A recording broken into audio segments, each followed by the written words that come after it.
Okay, it's about time for a layout update.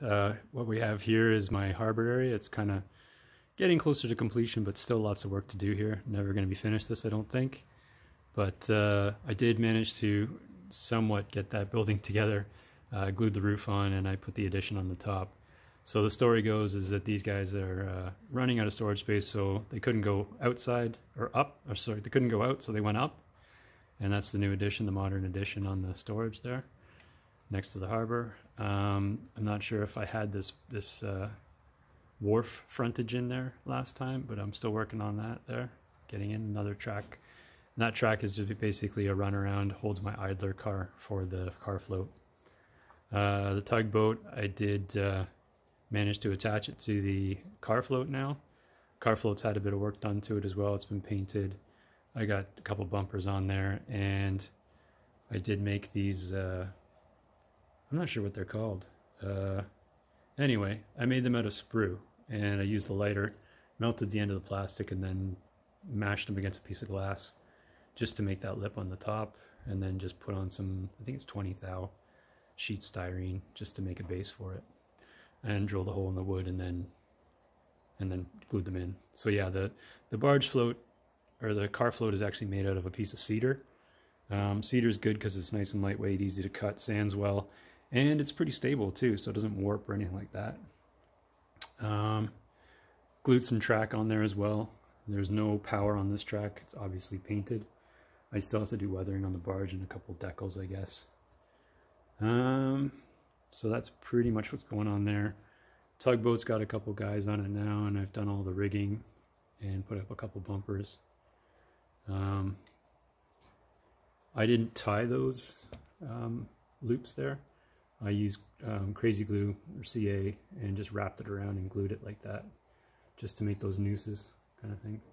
Too hard to tie it. I tried to tie it, but it was an exercise in futility. Don't bother trying that, just use glue. What else do I have? I started making some trees. So the ones that don't have any leaves are the ones I made. Still got to get to the foliage on those, but those are wire armatures. They've been painted with just that rusty red spray paint, and I've still got to do the bark on those as well, and then I'll get to foliage. You guys have seen the new GT if you've been watching that one. I've got the sound turned off on this one. We'll just back up off the car float here. And these are a couple cars I'm working on. Just weathering them up so they don't look so clean. And we'll see if he's going to pause. Oh yeah, he paused there. I don't know what's going on there. That's exactly where the power is being delivered. No. Keep alives are required. Yeah, that was actually happening right at a place where I was delivering electricity to the track, so I have no idea why that would cut out there. But I guess we all got our gremlins on our layouts, so that's one of mine. Another thing I've been doing is making some coils. That's the Walters coil kit there. Easy process, they snap together. I filled them up with Play-Doh, stale Play-Doh from the kids, just to give them a bit of weight. Spray painted them silver, so there's 5 in here are aluminum. And then I found some metallic craft paint from Walmart, and it's like $3, and it gives that nice shine to the metal. And then some of them actually got weathered a bit. They've been sitting out, so I've got them all in here. I'm going to do a steel kind of delivery place to accommodate them. I did get this kit already built from the Barry Allendale Railway Model Railway Club, and so I've still got to incorporate that. And then there's going to be a concrete fabricating place right here, so they'll make drains and pipes and stuff. I gotta do a building for that. This mountain, yeah, I still need to get my my reversing loop done before I can do the mountain. That there was the old pathway, and now it's going to cut through the wall there. Once that's in place, then I'll solidify this mountain. Still working on doing my push buttons for the switches as well. I got to get those in place before I formalize anything. So train passing through there on the main line. My engine shop, I've started putting some time and effort into that.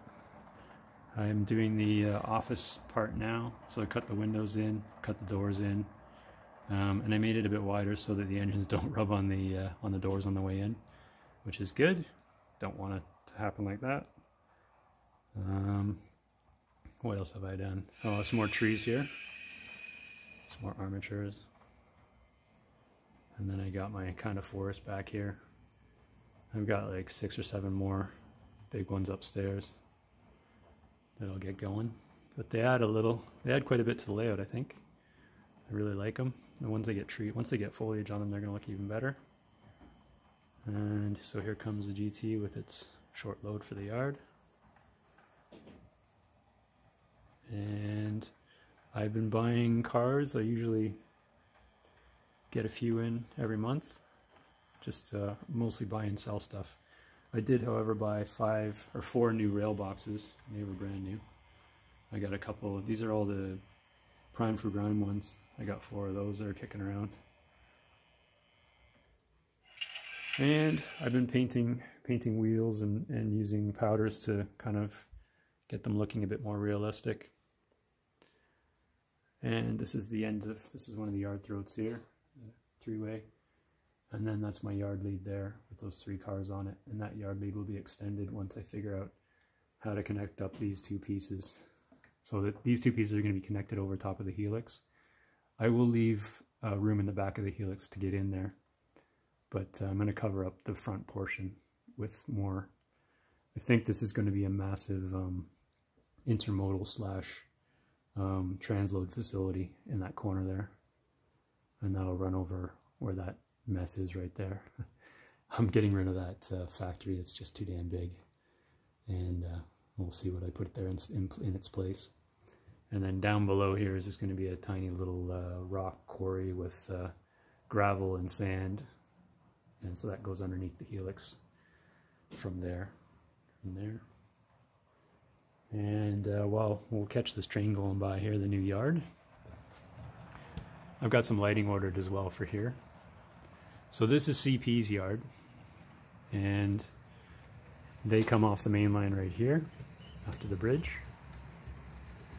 And this is the where the red car there is the siding for CPCN, so they will drop each other's cars off there. And so CN will pick up from there and drop off from there, and then CP will pick up and bring into their small yard here. So I've got my yard switcher there. The genset, Atlas genset, that's a good engine. Doesn't cut out, runs very smoothly. So they have 3 tracks there. They're stub-ended. I'm deciding whether they will not be stub-ended if they go over top of that grain mess there and head down this way. But so far that's not in the cards, because I only have 3 pieces of flex track left after I built that helix. I don't have any track, so this is pretty much as far as I go for now. As I said, I got some lighting on order. And I ordered daylight, not warm white, and I think I should have ordered warm white. Anyway, it's pretty tight under here, but I will do what I got to do to get things done. So all these switches have to be push button because it's really difficult to reach in there. And then coming down to the last level, so I've got this takeoff right here that goes down and comes out here, and then it comes over the canal with the swing bridge, and this is the lowest level. So this is going to be Valmass Junction, and this is named after my kids. So this is their little area here, and they've got their runaround track down at the bottom. And where that black plywood is, I still got to figure out what I'm going to put there. And then the idea here is that this does bend around and come into a grain facility and the intermodal yard there with the container ship. We'll see how far I get. Anyway, and then where these other cars here are, that leads into my 2-track staging. And so that's in the other room. So I'll quickly show that. So we'll go into the other room.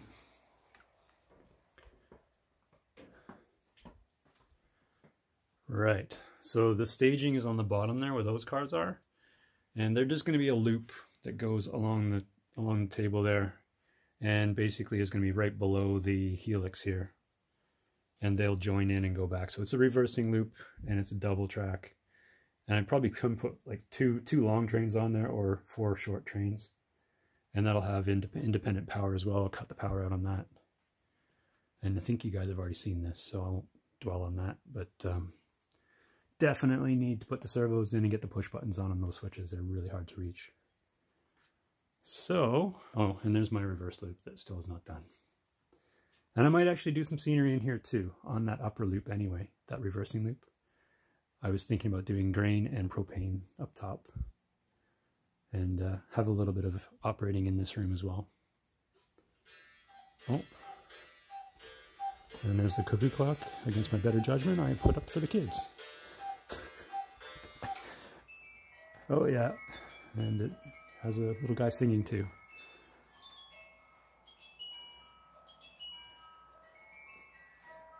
Okay, so that's my layout update for, I guess, March 2022. Hopefully next time I show you guys, I've got a couple things completed. Anyway, I wouldn't mind some advice on electrical. Have I gone too far with the amount of track I have? Everything was running fine until I connected up this back double track here, the double line main. Everything was beautiful. So when I had the single bridge there, it's only when I connected up that back track between the 2 crossovers. So I've got a crossover there, then I got a crossover here. If I took that back track out, everything would be fine. But as soon as I connected it up, none of my Tsunami ones will run smoothly. They all kind of get really, really choppy. And I'm wondering if it's because they're power hogs or it's because they're older decoders and they just can't handle the length of track I have. I'm using a 3 amp power supply, and I haven't had any issues yet. Yeah, anyway, if you guys got any advice on that, I'd appreciate it. I was thinking about just gapping the track, putting in some plastic insulating joiners, seeing how that goes. But I'm wondering if I have just too much track for what I have. And there's also the snubber thing too. I don't know if I need to put snubbers on my feeders. I've got my bus. My wiring is very messy. Here's an example. Maybe I need to tidy that up. Anyway, any advice, I'll take it. Thanks a lot, guys. Have a good day.